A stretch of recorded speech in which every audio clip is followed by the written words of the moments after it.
Guys, you're never going to believe this, but in 2022, I got an angry comment. Kind of based. I am so scared. Perfect. It's like if Nietzsche wrote a book on global warming! Why did I explode? 80s violence was just different, man. We have rail cannon at home.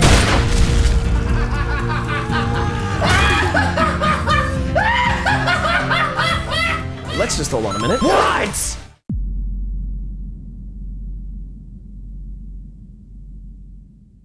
Hey you, this thing, it's late. Sorry about that. There's a handful of reasons for that, but we'll touch on those in a sec. Because real quick, I know most of you are here for the fun part, which is both at the timestamp on screen and in the chapter in the timeline. As for those of you that are here because they want to hear the horrors that lie within my head, I must reveal something to you. I'm green now. Also, the number one reason why this video didn't come out last week is because I was dying a little bit faster than usual. You can probably still hear it in my voice because I was sick for a week, and most of the aftermath of that is there. I still basically need a nice hot mug of tea with a ton of honey and lemon in order to get my voice back in the morning because, well, hey editor, throw in a bit of me talking after I just woke up, would you? Hey everybody, this is what I've been working with. You can kind of see the issue when it comes to the whole voice acting and script reading thing, right? I am not the throat goat. My throat sounds like a goat, you understand? Anyway. Year 4 was a roller coaster, and in many ways it was an inversion of what Year 3 was like. Where Year 3 was defined by consistent formatting and formula, Year 4 was much more experimental with a lot of different kinds of content. Where Year 3 had a ridiculous number of game reviews, Year 4 only had 4. And where Year 3 ended on the most spectacular crash and burn train wreck that I've ever been a part of, Year 4 ended on the most spectacular success of my YouTube career thus far. I'm not going to spoil just exactly how much our community grew in the last year, but what I will say is that it was explosive, because the vast majority of you all showed up at the very end in November and December. Now I've got to come up with an idea for something to do with the 5,000 subscriber special, since y'all refused to just chill, and I gotta say, good. Thank you all so much for all of the support, and who knows, maybe we'll hit 10,000 by this time next year. Also, while I mentioned in Year 3 I focused mostly on the formula for content, this past year was all about that presentation, baby! Every video was meant to be a more engaging version of the equivalent that came before it. My writing and storytelling got better, like in the God of War character studies, my vocal presentation got better, like in the Black Myth Wukong video, and most of all, my editing got better. I started playing around with masks, I got used to using plugins, and honestly, the most insane boon to my editing in general, I learned how to use presets. Being able to create and replicate my own custom repeatable effects is the only reason the Game of the Year video was allowed to exist at all. It made editing the visual that you see on screen literally 4 times faster, at least. Presets are absolutely broken, dude. Same thing with how my avatar bounces a little with every pose change. That used to be edited manually every time. Now it is 2 clicks. Insane. However, last December, there was a reality check that came through amidst all of the reasons to be celebrating. So now's the time for a real talk. Okay, guys? This Real Talk segment is one that I have rewritten and re-recorded a handful of times, so much so that you can probably hear another change in my voice because this has happened over such a long period of time that I'm better now and my voice is fully healed, so I guess that's something to be thankful for. I am so sorry this has taken so long. In previous iterations, sometimes I got too emotional, sometimes I overshared, sometimes I got off track, and sometimes I just kind of wondered, how could I best communicate what I wanted to say with you guys? So I finally landed on just going with what my channel was founded on. Transparency. So here's the blunt and honest truth about a handful of things. November and December of 2024 were benchmark months that gave me numbers to see how many views on shorts and long-form videos, respectively, earn how much money for me. That means that I now have a mathematical perspective on what it would take for me to do YouTube as a proper job against my bills, and what kind of performance the channel needs to hit on a weekly basis in order to actually do this for a living. At our current rate of growth, I should be able to do YouTube for a living around 2 years from now. By that point, we should be well and truly snowballing, and getting the necessary traction on videos should be completely feasible. Seeing how I've already been building the channel for going on 5 years now, 2 more years is not gonna stop me. We are trucking along. On that note, let's shelve the topic of doing YouTube as a full-time job 2 years from now for a moment and talk about me for a second. I'm not doing well, guys. I'm tired, man. And obviously, from my previous statements, I'm not tired of doing YouTube specifically. That's still the goal. I'm tired of life. Fortunately, as of the last year, I'm not really dealing with apathetic or offlining depression anymore.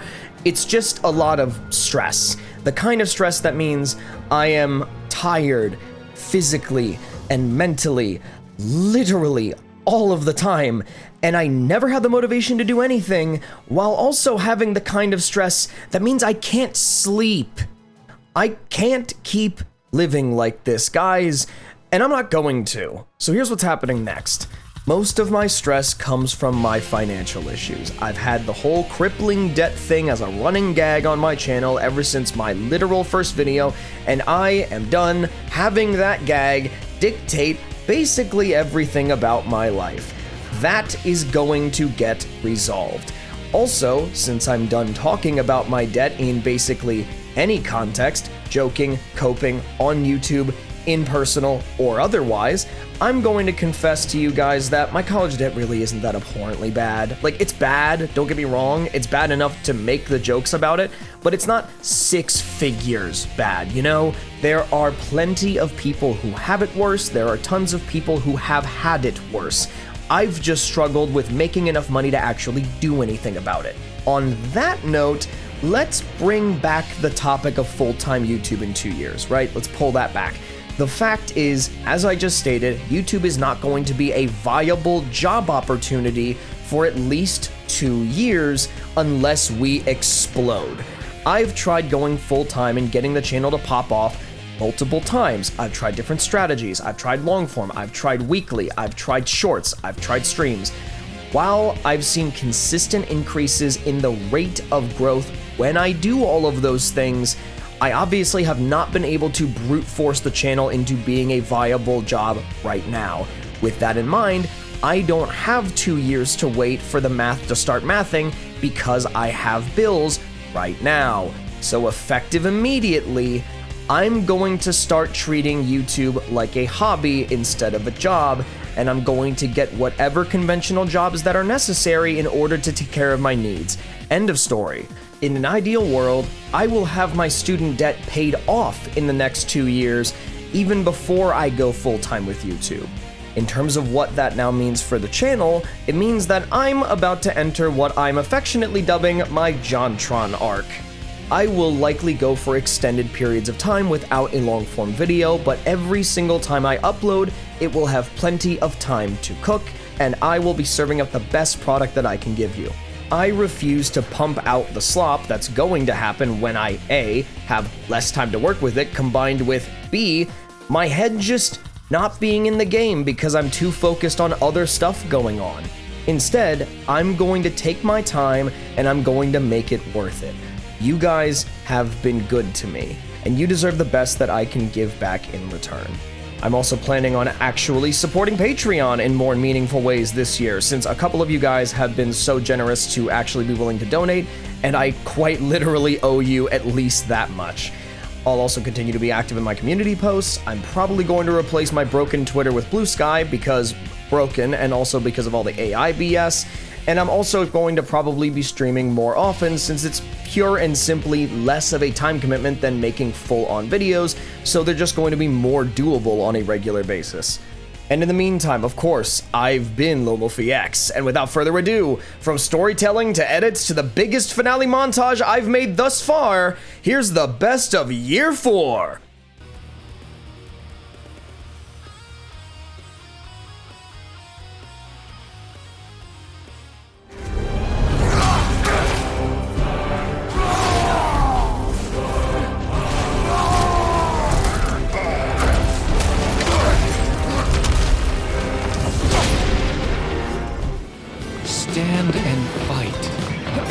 soldier first class.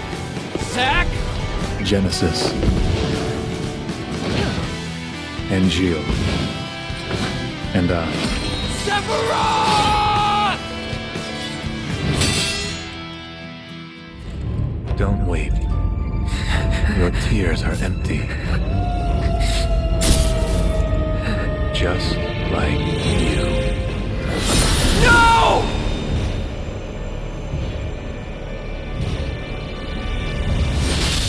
It's my future, it's my life. You are my son. Then why don't you trust me? Trust. What you have done is lie. Means that one has to stop his search for I Tyr. swear it's for a good reason. There is no good reason to go Broken down. my trust. What's got everyone caterwauling? He doesn't have any faith in You me. want me to trust you? Then tell me the The truth. truth is you're being a complete asshole. Let go of me. Listen. Zack, let go! Bye!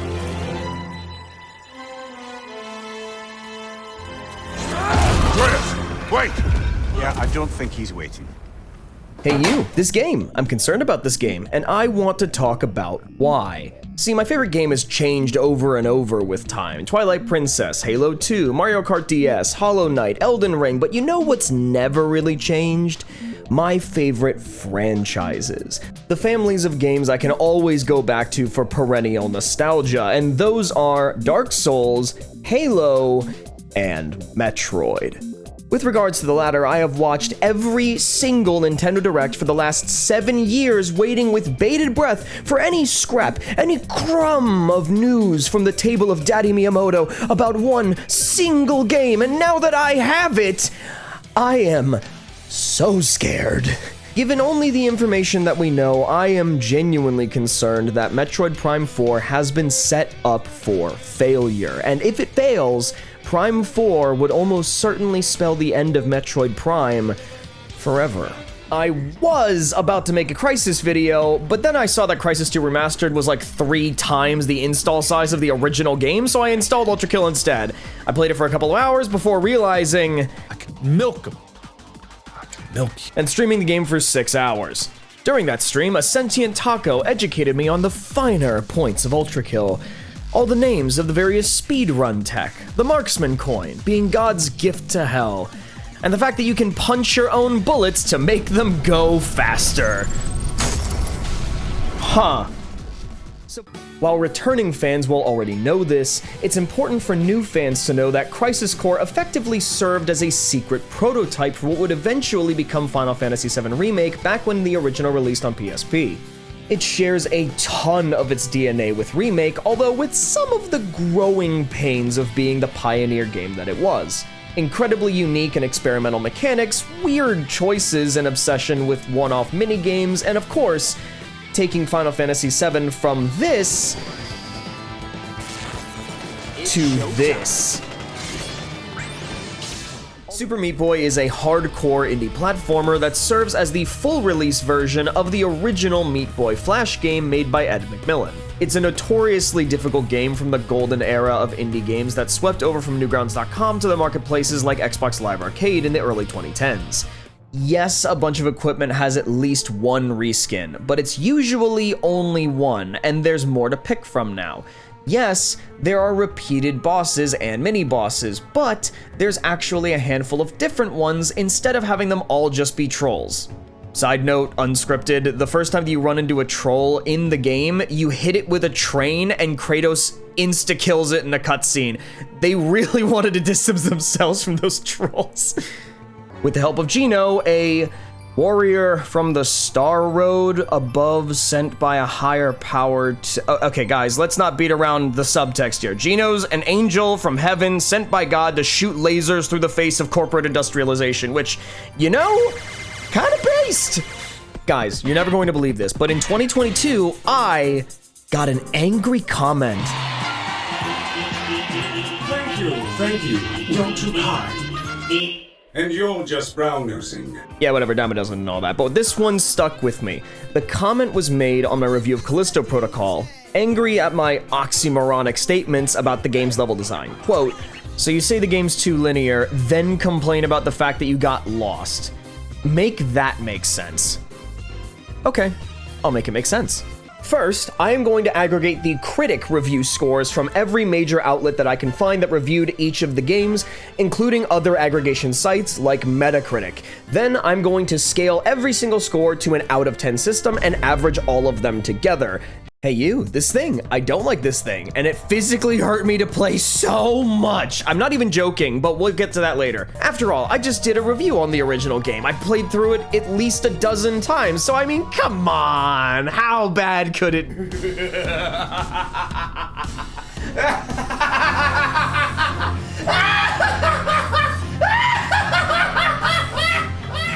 Super Meat Boy Forever hurt me in every conceivable way, and I now need therapy. Let's talk meat and rationalize why I feel the need to beat it so much. The game unfortunately has a good number of exercises in tedium. There's an entire chapter where you chase one of the game's villains, wherein the gameplay loop is see him, chase, interrupted, fight, see him, chase, interrupted, fight, over and over and over again. Arguably the worst offender, though, is when Zack gets his wallet stolen. Yes, actually. You need to run around and talk to every single NPC in the area where you got robbed, but not before you attempt to leave once, because only after you attempt to leave the first time will then every NPC be able to talk to you about the missing wallet and not just have random dialogue. And only after you talk to every NPC about the wallet will you then just be allowed to leave and get on with the game that you were probably here for in the first place. For those of you who are at all familiar with the games, you may immediately be wondering what I could possibly be on about. Sindri. You're calling the mild-mannered germaphobe who helps children, who generously provides you his home and insisted that he and his brother create the acts that would bring about balance to the realms, the blasphemous one. Somehow, despite having Brock right there, the guy who ate his beast of burden for being annoying insults everyone he meets and swears in place of every possible adjective, Sindri is the irreverent one. Yes. While Brock is infamously profane himself with his colorful insults and even more colorful language, his profanity rests squarely in his loud vulgarity. Sindri's, on the other hand, rests quietly in his sacrilege. It was on the 15th day that a bloated, jet-black spider crept silently from beneath Brock's workbench, where he had previously crushed one of its kin. He felt a tickle on his leg, but recalled when the brothers were forging Mjolnir. A gadfly had bitten him 3 times, and thanks to that distraction, Brock and Sindri went out of sync while forging. This mistake resulted in the hammer having its notably stubby handle, marring their original design. Consequently, Brock resolved not to be distracted again. Moments after feeling a sharp pinch, however, Brock's limbs went cold, and his vision went dark. As the spider fell and scampered off into the dark, Sindri caught his brother just as the blood ran cold. It's then that Sindri journeyed to Alfheim, and more specifically to the Lake of Souls. Upon reaching its shore, Sindri took one of Brock's smithing gloves and donned it himself. The smithing gloves of a dwarf are sacred and unique to each. He'd need Brock's glove if he were going to be able to reach Brock's soul. When Sindri disallowed Brock's passing, he only managed to save most of his brother's soul, when quarter of it was missing. Should Brock die again, or for any reason his soul slip his body once more, his soul would be lost. The wisps would be unable to guide his incomplete soul back to the lake in order to find the afterlife. As such, Sindri, in his selfish need to cheat death and his unwillingness to relinquish his brother, had condemned his brother, not to Helheim, no, but to oblivion. The Huldra brothers both have a unique ability that allows them to step into the realm between realms. It's how they always seem to appear out of nowhere, and why they can always be manning the nearest shop when Kratos is on his journey. When he confronts Kratos and tells him that Brock cannot be allowed to meet the lady, Kratos denies him. If you don't leave, Sindri will say this: "You needn't keep staring. I'll go." He refuses to leave until the player has him fully off-screen, because only when you can't see him will Sindri walk between realms. Yet, with his brother's body cold in his arms again, Sindri abandons this. And that's not all. It's now with the burden of violating that which was sacred upon him that Sindri abandons everything that was once sacred to him. When next we see him, Sindri is not the same dwarf. We find him at Tyr's temple, tempering Brock's sword. But here, the terminally cleanly Sindri still has blood all over his armor. And more importantly, Sindri is smithing with his bare hands. While both his filthy armor and willingness to get his hands dirty speak volumes about Sindri's enormous shift in character, the most important thing about his barehanded smithing is that he's smithing barehanded at all. Allow me to remind you, a dwarf's smithing gloves are sacred. Now, much like his value of cleanliness, his aversion to vulgarity, and the rule that he and his brother always kept never to realm step in front of people, he casts aside that which was sacred to all dwarves, even his irreverent brother.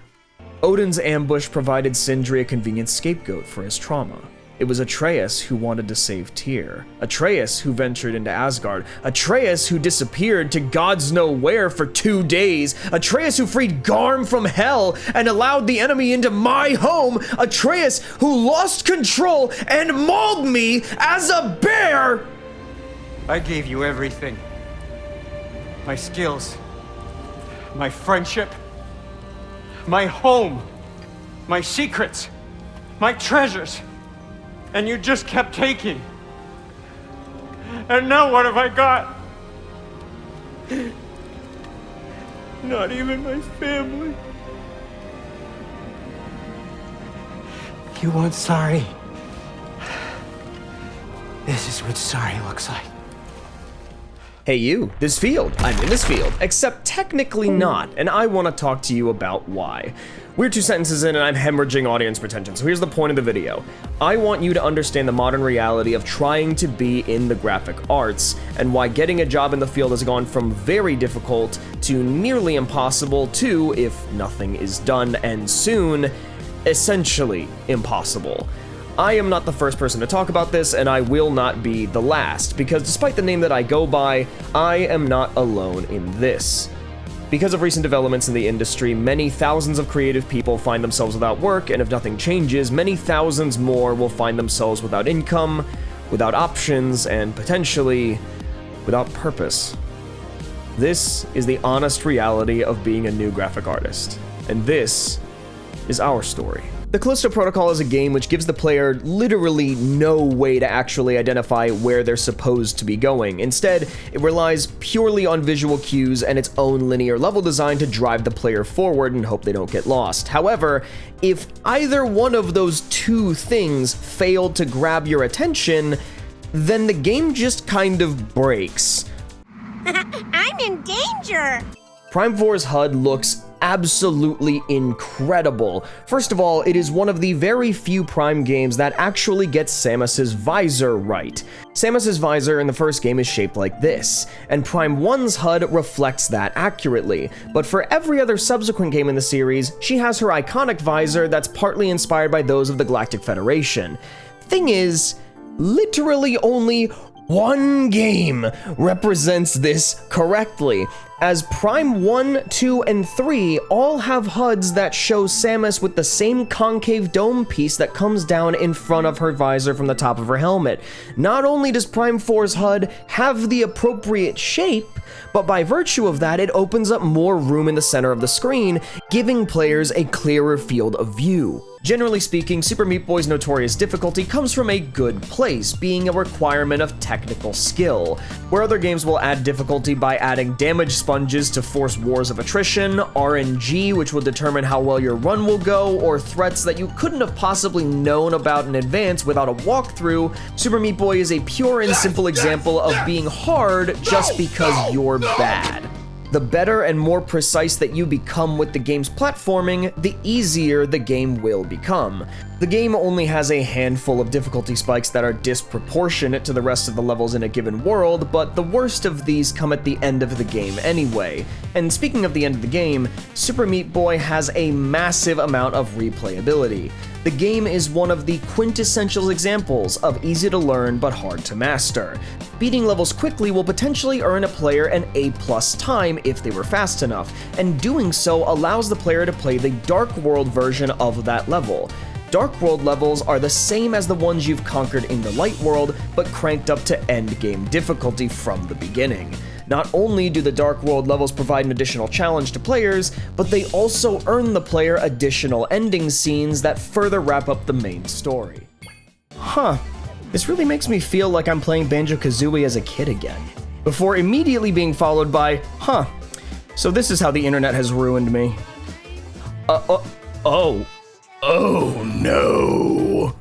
Characters also have an everlasting habit of speaking in incredibly vague implications and doublespeak rather than clearly or concisely communicating almost anything. As if knowing your lines would grant you the power to rewrite them. Speak plain. With the worst offenders being Genesis, who speaks almost entirely in quotes to his favorite epic, Loveless, and Sephiroth himself. Even then, all of that is aside from the basic writing contradictions that crop up now and again, stories that are told almost exclusively in written exposition, and character dialogue that literally gets copy and paste repeated sometimes.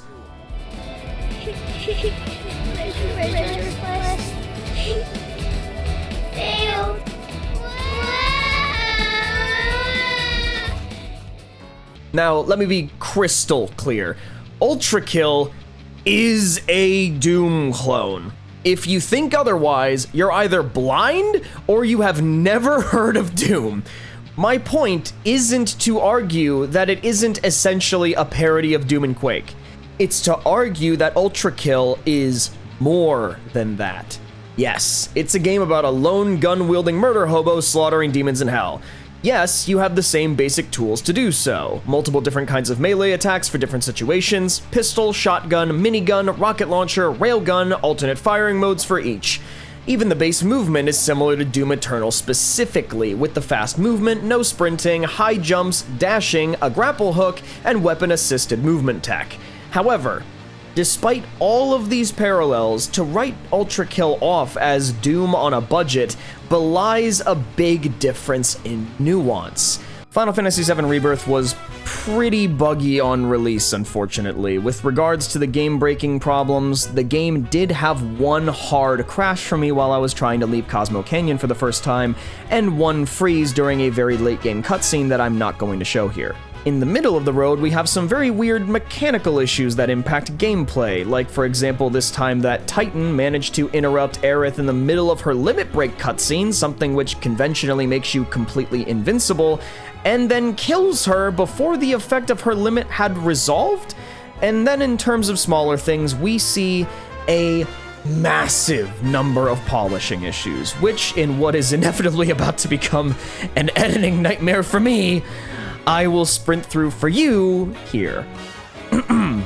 Loads of texture and asset pop in during the opening Nibelheim segment, lighting errors in both the grasslands and later on the ground in Mithril Mines, getting the camera clipped through a chocobo cart in Calm while talking to Snaps, party members having pathfinding issues in cluttered spaces, Cloud's infantryman uniform and Zack's hair both clipping through the Buster Sword, Aerith's flower necklace really desperately trying to be anywhere but around her neck, significant texture errors in the Haunted Hotel, Aerith's Chrono Aegis ability not working properly if an enemy is moving too quickly, being bisected every single time that you do anything with a power cable, and finally, sometimes not being put in control of the only living member of your party when all other members die, potentially causing the last member of the party to die.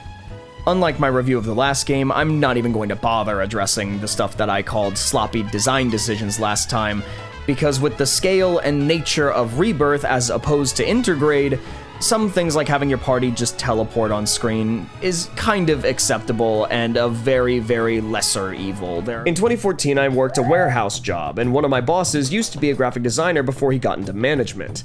Since I wanted to go into the graphic arts, I wanted to learn from him. So I asked him, what's the best way to get into the graphic design industry? And he had a single word of advice for me. don't. He told me that graphic design was a dying industry that isn't what it used to be, and that I should get out before I got in. Fast forward a few years, and I ended up graduating from university with a Bachelor of Science in Visual Graphic Design and a double minor. I'd always been told growing up that getting a degree was about getting a key in your pocket, more so than what you actually get your degree in. A key that would open up good opportunities, along with a skill set to take those opportunities as they come. But by the time that I graduated from college, the advice of my loved ones had become sorely and unfortunately outdated. Once I graduated, I spoke with a job recruiter, and I told him what I got my degree in and asked him if he knew of any positions that were available for a graphic designer. He told me, "Oh, graphic design? Yeah, of course. UX or UI?" And I, my heart having just dropped to the floor, said, "Neither?" It was a very short conversation after that point. When discussing the mechanics of Reunion, we have to explore the game's DMW system. DMW stands for Digital Mind Wave, and it's a way of having Zack's emotions manifest in combat with physical results. By virtue of being governed by his emotions, the machine will gain a bias for rolling on a particular character that Zack feels strongly about, regardless of whether or not he feels positively or negatively toward that person, just feeling strongly toward that person. Examples of the benefits that you can roll include, but are not limited to, leveling up Zack, leveling up materia, infinite resources to use for a short duration, limit breaks for stats, limit breaks in general, use of your summon materia, and more. In order to roll a limit break, the DMW needs to roll all three of the same picture, regardless of what the numbers are. Doing so will grant you a limit break specific to that character. These include, but are not limited to, I hope you're seeing a pattern here on how much stuff is buried in this one mechanic, Octaslash for Sephiroth, Healing Wave for Aerith, Meteor Shots for Cloud, and Rush Assault for Angeal, among many others.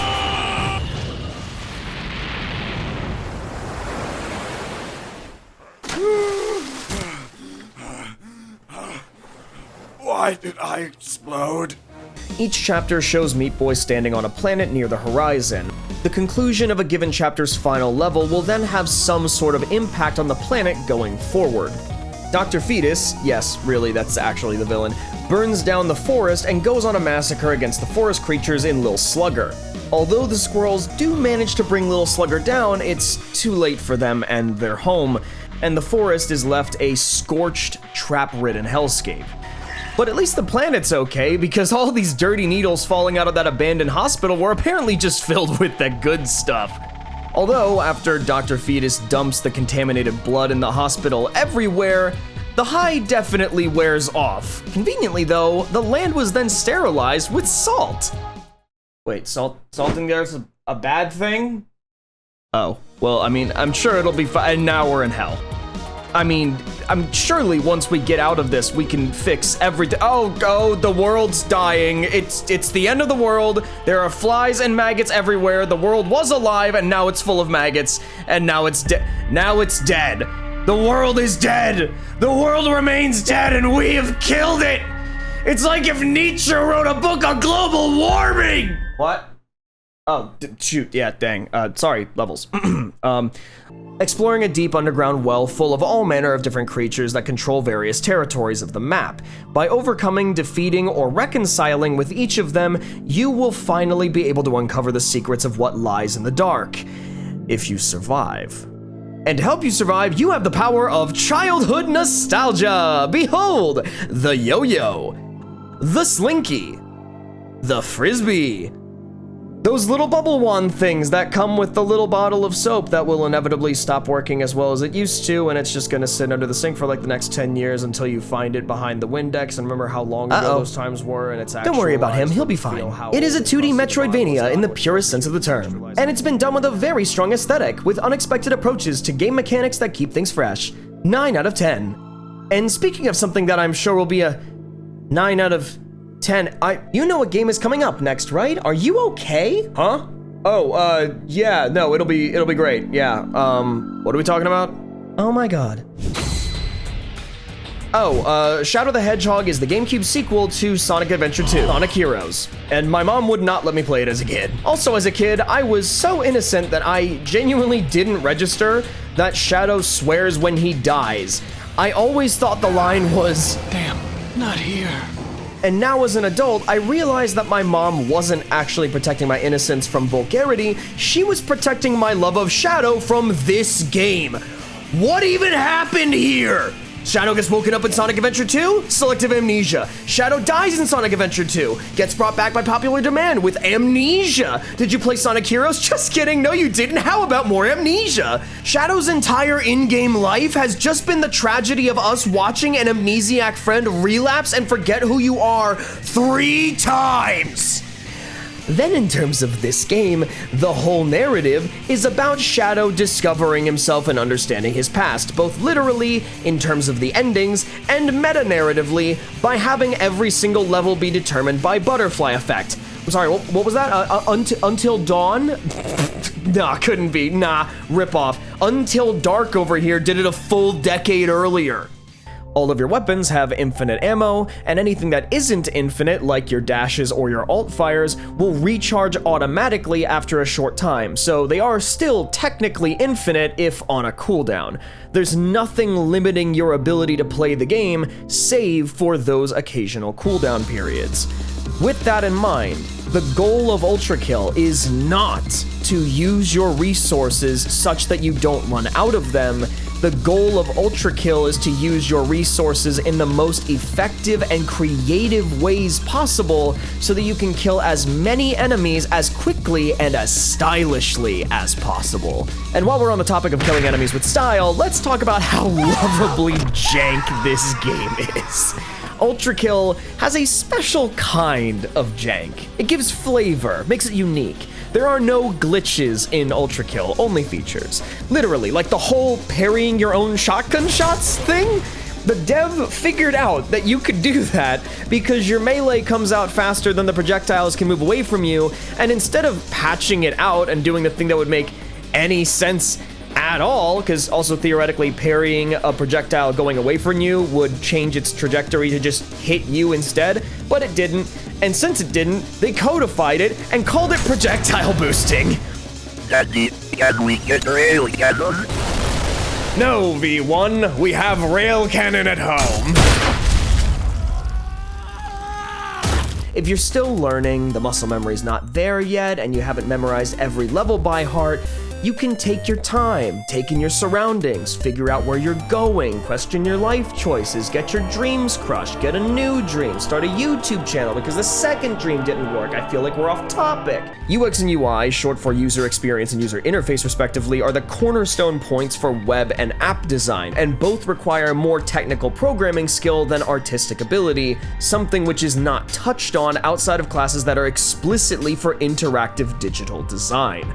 This means that if you chose to specialize in, say, branding or concept art, for example, you will very likely lack these critical skills that dramatically improve your chances of becoming hired. The moment that smartphones got put into the hands of every man, woman, and iPad kid, marketing moved into the digital age.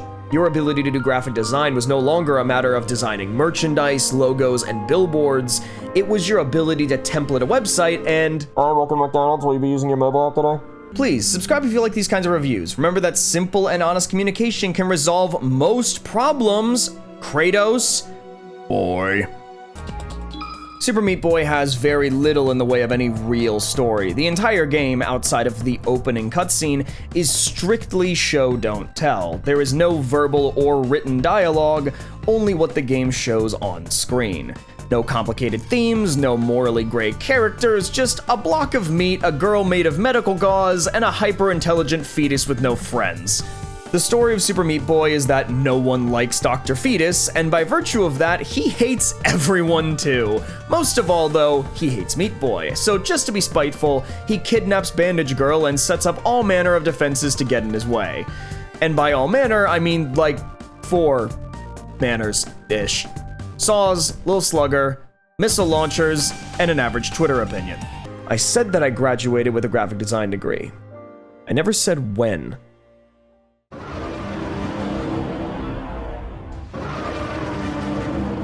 I graduated from college the moment that the pandemic was fully underway. Masks were up, pollution in Beijing was down, and jobs didn't exist.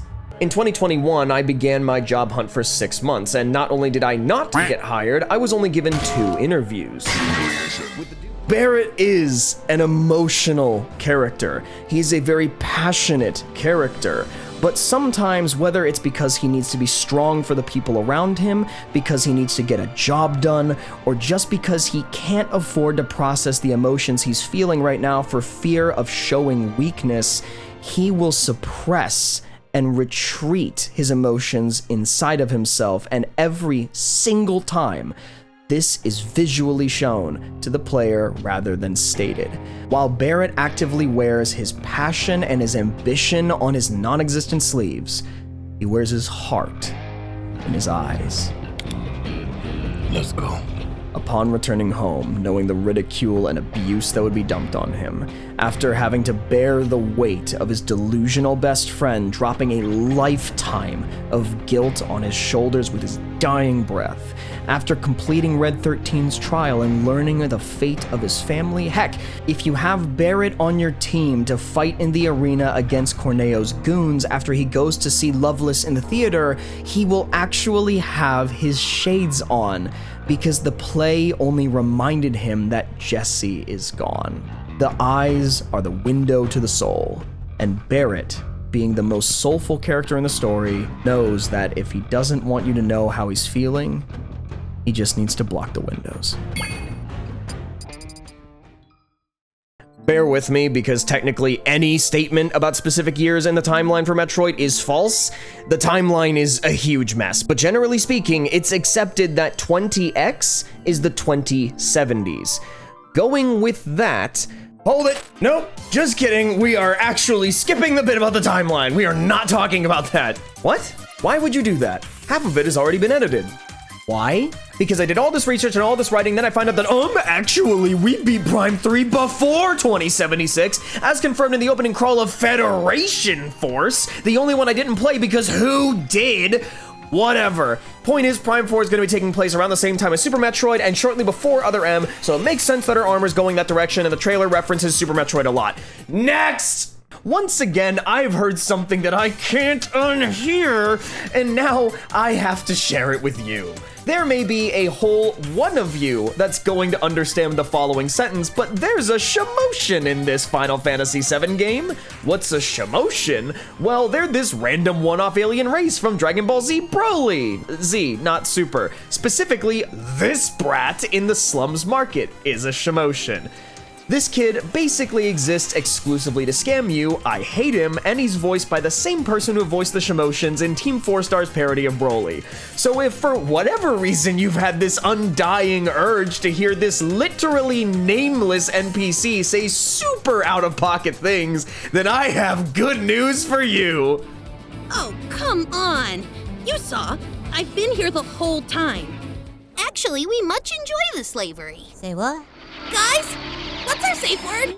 I watched Team 4 Star abridged religiously in my formative years, and I can now recognize every random sound effect and voice from memory. Please, I have a— And now, back to your regularly scheduled whatever. Odin had a private word with Atreus, planting dreams in the boy's mind. And Odin, in tears guise, continues to grow the boy's drive until Atreus is so tied to the idea that in order to move forward, he must go to Asgard, that he betrays the trust of everyone who had yet believed in him. Why don't you trust me? If you want me to trust you, then tell me the truth. The truth is you're being a complete asshole. It's fine if he keeps secrets. It's fine if Mom did.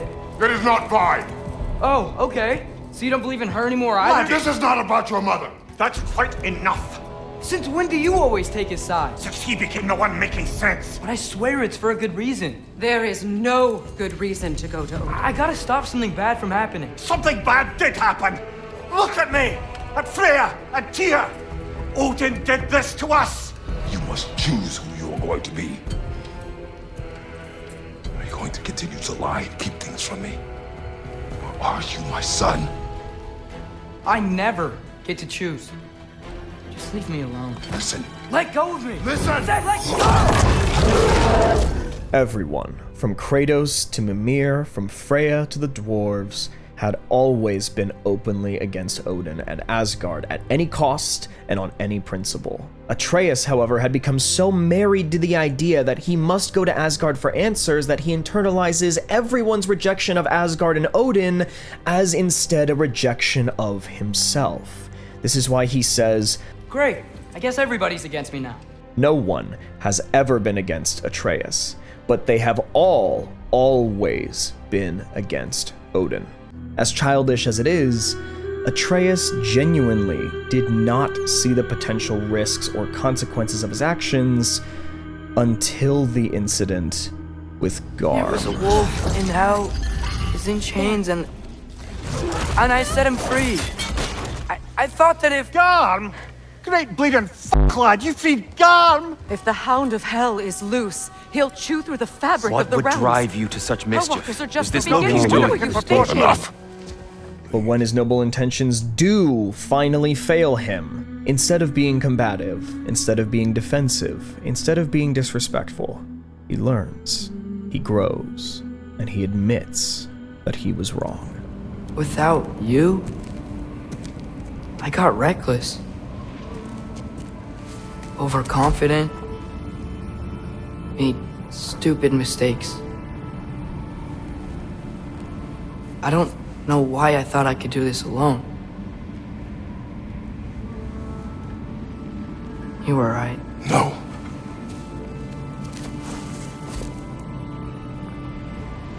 On our journey together, you have grown into a warrior worthy of your namesake. After Kratos and Atreus have this conversation, Atreus begins to be more honest. He opens up to the group about what he was doing in Asgard, and clearly shares the details of his future plans. He no longer dismisses the counsel of those he trusts, even intentionally asking Mimir not just if he agrees with the plan, but openly inviting Mimir to tell Atreus if he is wrong. Another little detail, albeit more of an interesting reference than a detail, is when you meet Dyne. His gun is likely a reference to the Patriot from Metal Gear Solid 3, a gun with 2 drum mags that are arranged like a Mobius strip, granting the gun infinite ammo. Unlimited ammo being a trait that both Dyne and Barrett's gun arms share. This reference is made almost airtight when you realize that this wasn't even Dyne's original design. This was. The gun was redesigned for Dyne's rebirth appearance, and seeing how the original designer is now the producer, this was almost certainly a very intentional choice to make. Balatro stands alone on this list as being the poster child of one thing in particular, being every single indie developer's wet dream. It is an amazing example of how a single person's passion project could blow up to entirely unexpected proportions and take them from being a random guy doing programming in his mother's basement on a laptop to being Elon Musk. Also, probably with the same laptop, you're not getting rid of it at this point, that thing's your baby. Also, in response to the pronunciation comments in my last video, I do have an answer. 1, Local Thunk has publicly said that he doesn't care about how you pronounce it, so who cares? And 2, the answer is I care, for the word is Latin for jester, and the emphasis is, it's on the first syllable, a la Balatro. I know everyone in the gaming community colloquially calls it Balatro, and to that I say, well, good for you, you're wrong.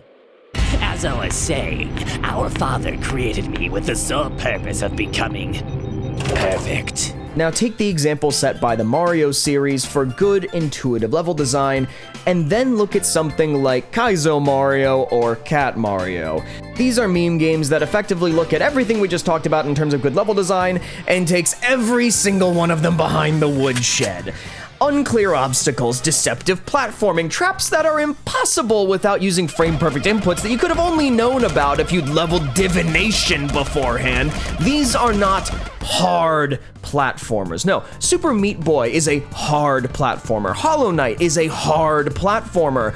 These are unfair platformers. And what makes them unfair isn't the difficulty or the fact that they're unbeatable, because they are beatable. They're just unfair because they're unintuitive. They're unfair because they subvert level design conventions in order to effectively lie to you. They don't guide the player in any meaningful way, and in fact, they punish the player for doing what similar games have trained them to do. The devs of games like these use their knowledge of level design in order to effectively do everything wrong and make a game that's frustrating on purpose. And for those that think the devs of these Kaizo games don't know anything about level design and that's why they're so bad, look at it this way. In order for you to get a 0 on a test, you needed to know how to avoid at least some of the right answers. Samus has always had an issue with proportions, namely she is extremely top-heavy. No, not like that. Her physical shoulders would almost always have to be completely dislocated for her armor to look the way that it does. That or she has the broadest shoulders in the galaxy, but fortunately from elsewhere, we know she's not taking the crown from Spire.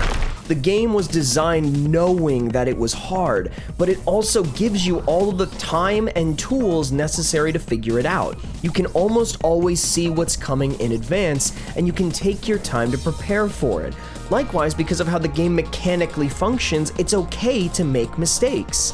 The controls are so tight and the motion of the platforming is so fluid that even if you flub a jump, you have the ability to usually recover it provided that you can react accordingly. Not sure about the timing of a jump? Just keep wall jumping over and over and stay on that one little bit of wall until you're comfortable with going. Put yourself in a bad position because you ran into a bad spot? Just turn around and get yourself out of it. You have the time, you have the tools. Now see how you can apply both of them until you make your own solution and get that high score. Forever looked at that one auto-scroller level in the Rapture and said, let's make an entire game about that. It took everything that we just talked about in terms of pacing, learning, and player control and told them all to suck a meat boy. Who was this game for? Who wanted this? It's not for fans of Super Meat Boy. It's not for fans of other Newgrounds games that Super Meat Boy featured. Hell, it's not even for fans of platformers. It's like someone stood up during a pitch meeting for a Super Meat Boy sequel and said, you know, I really feel like we should make it more like my favorite Mario game, Super Mario Run, except bullshit. Okay, let's just hold on a minute. What? You should eat this. Why? But not you when you're hungry. Oh, that's actually better. You're welcome. Yeah, I'm sorry. I'm not sorry. Let me level with you. Super Meat Boy Forever is not a bad game. And as much as the contrast between that statement and the preceding rant just gave both of us whiplash, Forever was not incompetently made in a vacuum. It's not a bad game. It's just a bad sequel. Where Chapter 2 had just a singular loop with only a few interconnecting paths, the Webbed Hollow is a veritable labyrinth. Here are all of the portions of the map for the Webbed Hollow, and even spread out like this, it looks a bit messy. But check what it actually looks like when I make it accurate to the real game. Almost the entire chapter takes place in one giant underground cavern, and dozens of linear paths all linked together and intertwined through cliffs, caverns, and drops over top of one another that cause it to be incredibly dense. Chapter 6, by process of elimination, serves as the final evolution of Chapter 3's design. And if you'll recall, Chapter 3 is where we went from sprawling linear pathways to being a nearly open world. With that in mind, here's what the final evolution of a nearly open world looks like. Yup, it sure is open. Elden Ring's expansion serves as the single most difficult thing to ever be made by the creators of Dark Souls, so much so that it could very easily be considered the Dark Souls of Dark Souls. Also, 100% anecdotally, while I did not beat Melania before she got nerfed, I did beat Promised Consort Radon before he got nerfed, so Holy crap, maybe I can't just dodge everything. Yes!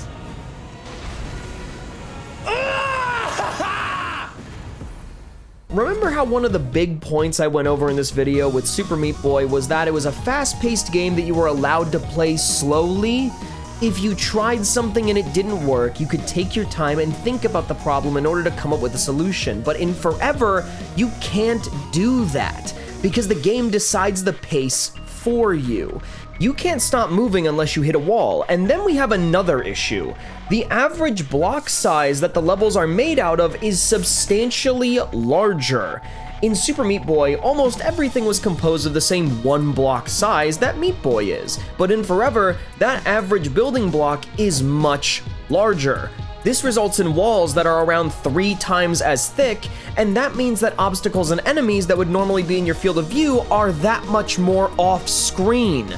Because of that, you have much less visual information in front of you at any given time that you can use to make smart decisions with. Instead, the game literally forces you into situations where you have a fraction of a second to understand the challenge in front of you before it kills you. And the only way to actually learn anything is to die over and over and over and over and over again, hopefully piecing together the very limited information you can observe in those fractions of a second so that you can put it all together in a way that will actually amount to a solution that gets you to the next section where you have to do the whole thing over again.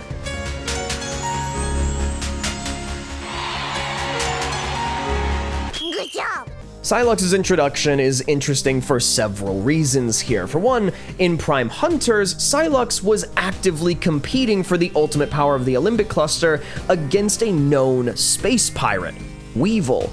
While Psylux actively hates the Galactic Federation and Samus by proxy, he's also had 0 issues fighting the space pirates when it's been convenient for him, so presumably they have some kind of tentative alliance, or more than likely, Psylux is using them as muscle for his own agenda, and we're gonna find out what that agenda is later. Personally, I'm really hoping for a return of the other hunters in Prime 4. At the very least, Weevil will have a good reason to be there since the pirates are directly involved again, and maybe there's a chance for Samus to team up with Noxus since he was fighting for the greater good during Prime Hunters anyway. Plus, Samus seems to have a history of being chill with ice-themed hunters, even if the last one didn't end up super well. I'm sorry for digging that up, that's painful. The cause for the rapture is still unknown, but it's probably safe to assume that it has something to do with Meat Boy managing to break his way out of the afterlife. Each of the boss characters do slightly become more than just their fights once they're defeated. Brownie actually becomes friends with Meat Boy after their race to escape the salt factory, only for his creator to conk him in the head with a brick like that kid from SpongeBob. CHAD, or better known as Chad, is an ongoing mystery. The creators have outright stated that if the full acronym of his name became public knowledge, they would have to change the game's ESRB rating. So after his defeat, the sentient blood clot dries in the sun and becomes a near identical shape to Dr. Fetus. You know, a fetus. A child so young they're not even a child yet, who then starts to make a lot of very uncomfortable romantic advances towards Meat Boy. And by the end of the game, this combination of a child and unwanted sexual attention becomes exactly what you would expect. A Hollywood celebrity. Now, before we move on, I must share a very somber piece of news, as unfortunately, a feature of Samus's armor that has been present for every game in the series has been, regrettably, removed. I am, of course, referring to the butt armor, which has been nerfed out of existence.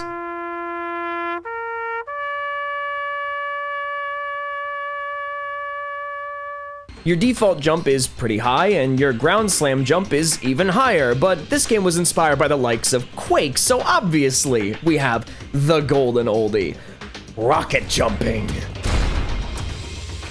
Which, I mean, it's effective, and it's classic, but it's boring and old. This isn't the 90s, we live in the future. And let me tell you, where we're going, we don't need rockets. Allow me to introduce you to grenades. Now, I know what you're thinking. Grenades are usually a step down, but that's only because we got to add a little spice. Because if you shoot a grenade at your feet, this happens. Underwhelming, same as a rocket jump. Actually, it hurts you, worse than a rocket jump.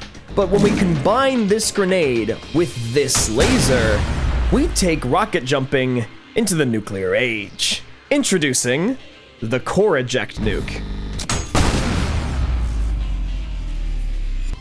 Super Meat Boy Forever sucks, and I hate it. Moving on. But no, you get back here. Why? Your second most successful video of year 4 was about Forever, and you have nothing to say about it? I mean, yeah, but I don't see what... I mean, okay, but... Oh. Oh, no. 30% of your audience. It wasn't supposed to be like this. It was just supposed to bring in a couple more views. I didn't ask for this. And neither did Adam Jensen, but here you are anyway. Maybe you stop complaining and start giving the people what they want. The woodshed's looking real good right now, narrator. And taking me behind it won't change the fact that I'm right. It won't change the fact that you're fine. That's better. I have not played Balatro, so my scores will not be impacting the critic or player review scores. It is, however, a game that I think I should never play because I'm a Yu-Gi-Oh guy and not a normal one. I like deck building. I like deck building a lot. I've made close to 20 decks, and all of them are balanced against each other, ignorant of any ban list, and on rules that I made myself. And on top of all of that, I've played Magic, Modern, and Commander, I've played One Piece, and my favorite part of Final Fantasy VII Rebirth is Queen's Blood, which I got kinda schnutty at. If I buy Balatro, I will never come back. 80s violence was just different, man. I've reviewed Dead Space Remake and 2 different Resident Evil games on this channel so far, and you know what none of those games have had? Viscerally realistic jib and fluid simulations with appropriate viscosity whenever you paint the walls with the blood of criminal scum.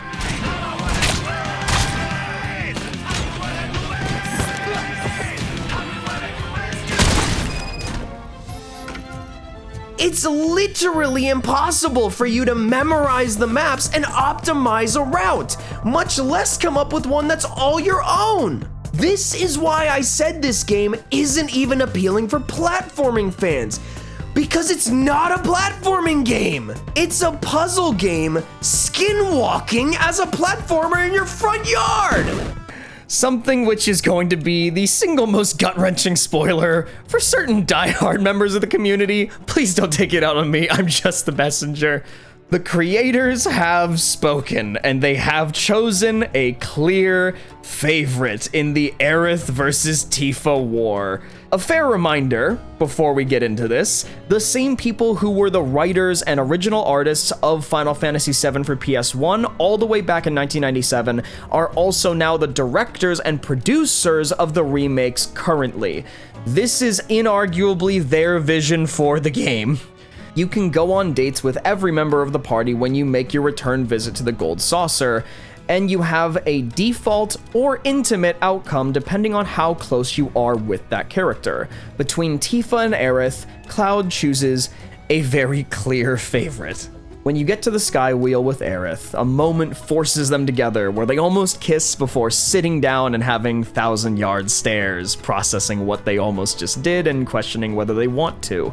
She confesses that while she only once saw Cloud as essentially just Zack, she's moved on now. Cloud isn't Zack. That's okay. Because right now, there's no one that she would rather be with than Cloud. Aerith loves Cloud.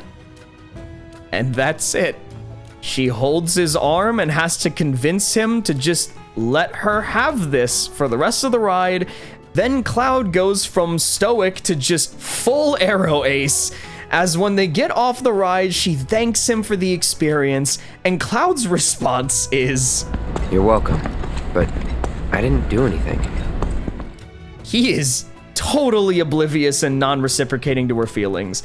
Meanwhile, if they wanted to keep it neutral, they would then make Cloud respond in the exact same ways and have roughly the same situation with Tifa. Get on the ride, start moving, spin the thing, get pushed together, awkward romance, confession moment, end scene. Except this time, not only is Cloud not just a sentient plank of wood, he actively extends his hand to Tifa, takes the initiative, and chooses of his own volition to kiss her, not the other way around. It's been over 25 years and the creators have spoken. Given the choice, Cloud will reciprocate Tifa's feelings and not Aerith's. Finally, we can all go home and either cry or celebrate. depending on who you are. In the beginning levels of the forest, there is nothing in your way other than just open air. You need simply run and jump to where Bandage Girl is. But then, in the literal second level, we will see buzzsaws. The saws are in the background, placed in an island that you need to wall jump onto, again where Bandage Girl is. Following this, you'll be confronted with a wide open pit, but there are now 2 large exposed buzzsaws in the open air above you. By 1-4, the saws are everywhere. They line the walls and fill small caverns that lie just out of reach. But even then, the designers want to make sure you feel like you're in danger, leaving these tiny gaps that are just small enough for you to not fit through, but just big enough to threaten that you might. It's only by the time that you get 6 levels in that the forest actually presents the player with a level where a buzzsaw poses any actual danger. And even then, the saws are easily avoidable by just holding the jump button down during your jump arcs. Following levels present the saws as a replacement for bottomless pits, only a threat if you fall off the beaten path rather than an obstacle to be avoided. But now these have taught you 3 things: how to wall jump over a saw, how to jump over a saw normally while controlling your descent, and how to treat avoiding falling into saws as an ambient threat. With these 3 lessons learned, it's time to ramp up the difficulty. First, saws start getting placed in more precarious places. Then, the saws will start moving on a set path, up and down and left or right. Now, to make things a bit more difficult, how about we get a tiny saw and shoot it at you?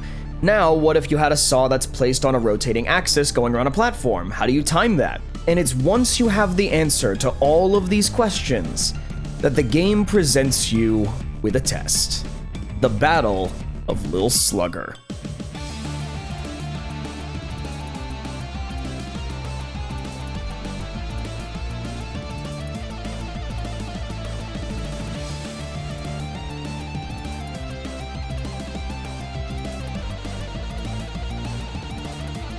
With all of that in mind, just picture every single world doing roughly the same kind of lesson plan, and you'll have a solid grasp on the game's level design. Machine! Put the coins away! The Marksman Coin is a worthless gimmick that is secretly the best weapon in the game that the entire community will bully you for not using. It's an off-fire for the pistol that requires you to shoot a coin you flip in order to land a crit on an enemy, instead of, you know, just shooting an enemy and critting the normal way. Except it's a guaranteed crit, will always target a weak spot, deals more damage than a normal crit, can vaporize that one enemy in particular that's been looking at you funny, and can even one-shot bosses, so long as you get extremely comfortable landing hit scan shots on a collection of pixels that's roughly twice the size of my, thanks to being an amped guaranteed insta-crit, which can turn the rail cannon into a multi-hit weapon that only gets more powerful the more coins you manage to bank it off of. It is by far the single best DPS tool in the game, which I never used until brutal mode. Well done. But then we get to the reason I needed the coin for my troubles.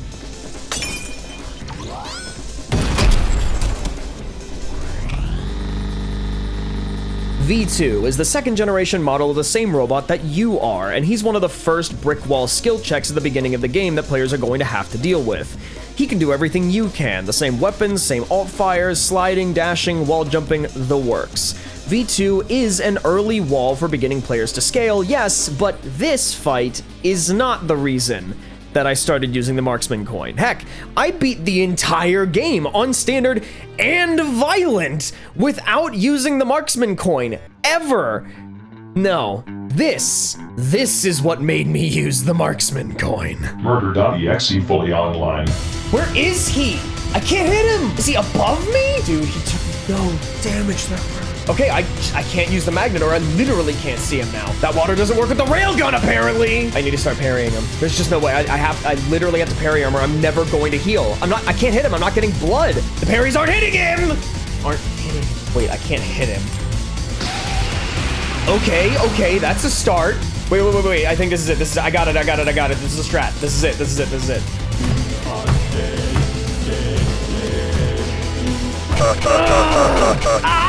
So close! Give it to me! No! Why? Dude, Flesh Prison it was the only other thing that made me just tilted. This is so annoying.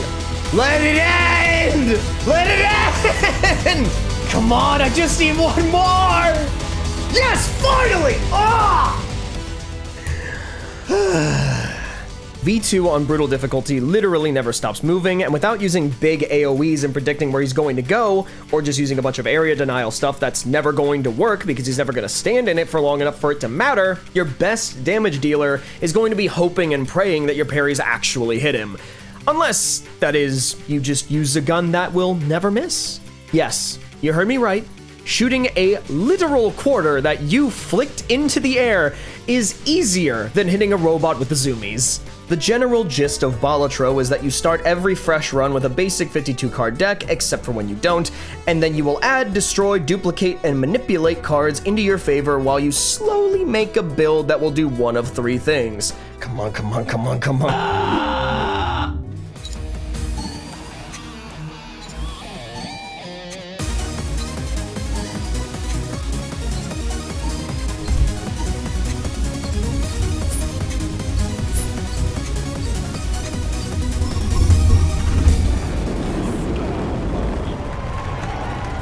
Do you drop your current run, call it good enough, and then go on to play a new rule set with your new deck?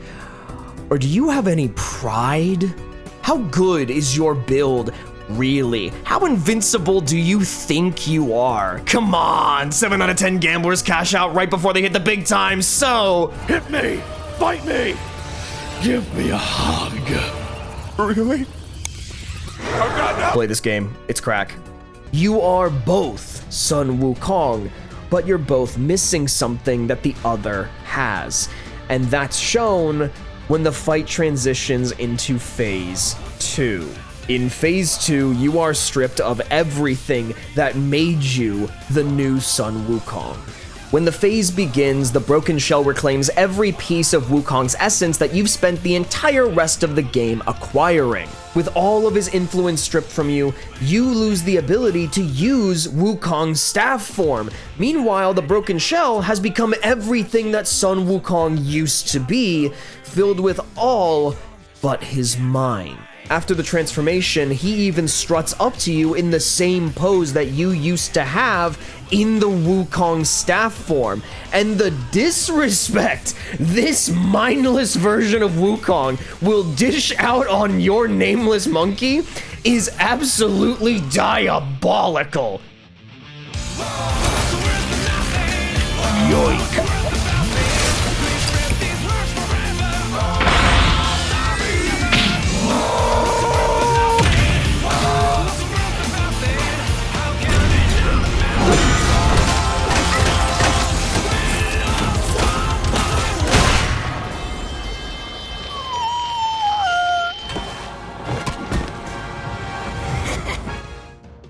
And it's during this fight that you realize everything Sun Wukong did to you during the final boss fight wasn't disrespect, it was instructions. Because you don't merely disrespect the 4 Heavenly Kings from the intro, you violate them.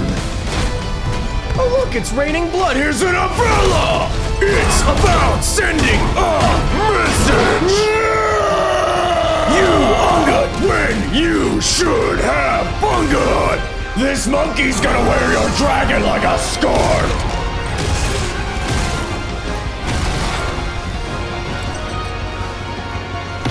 I won't spoil the rest of the fight, but just look at how unbelievably personal this last punch is. Mankind is dead.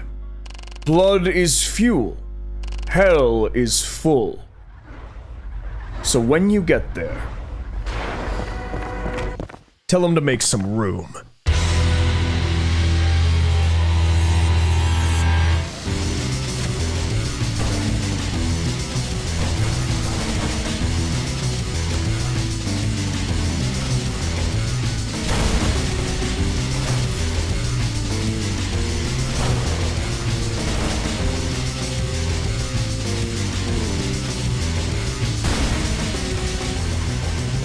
Your choice is made. and you will become inanimate once more.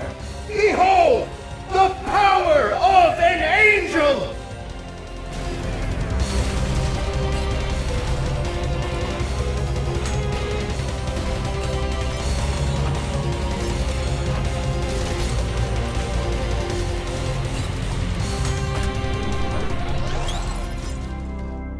My gratitude upon thee for my freedom, and thy punishment is death.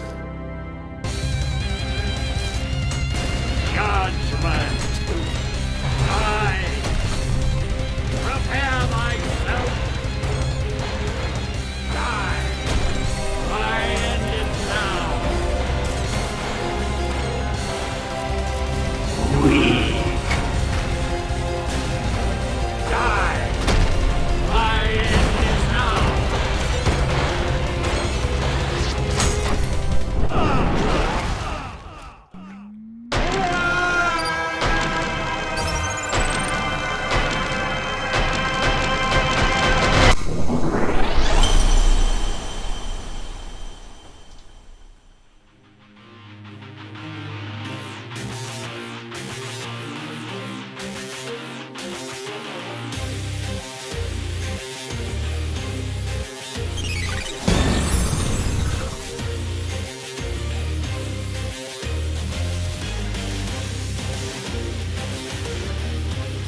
Hey you, this thing. Dude, like so many people are pissed about this thing. Out of the 10 years that the Game Awards have been a thing as of 2024, this lineup may have been the single most controversial year they've had.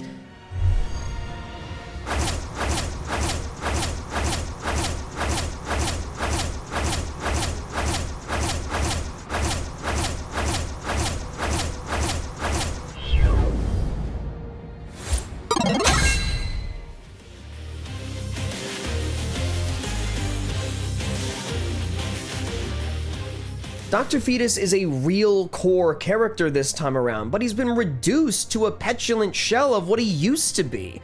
Before, he used to be cocky, capable, and he even won a lot of the time. Little Slugger was only brought down because of the squirrels. Meat Boy would have died in the end if Brownie didn't save him, and he kills Meat Boy several times on screen. Dr. Fetus successfully beating Meat Boy in a duel is the entire reason for a full chapter of the original game. The only reason OG Dr. Fetus lost is because Meat Boy just keeps respawning and he can't stop him. But now, that character has just been reduced to I'm petty and I flip people off as his whole personality.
Thank you all so much for watching. No big secret reveal after the post-credit scene this time, friendos, but I do, however, want to thank you all again for being just so patient with me. A huge, specific thank you to Big Tug, Mr. Good Sir, and Daniel Russell for your kindness, your generosity, and just generally all around being dope people on the internet. And of course, all of the Ultra Kill and Super Meat Boy people that joined me this year, because holy crap, there are a lot of you. God bless you all, and I appreciate the privilege of being able to entertain and serve while sharing in what I'm passionate about. I'm not sure when the next video is going to be out, but I will say that the games on my radar this year are the ones listed on screen, so you can potentially expect me to talk about any or all of them. Although, if any one of them is guaranteed, it's probably going to be content on Metroid Prime 4, because I've been waiting for that for the most of my life, and that's going to be much to the chagrin of every online Metroid fan, because man, they do not care for me. But until then, I've been LilNulfyX, and as always, I will see you, yes you, next time.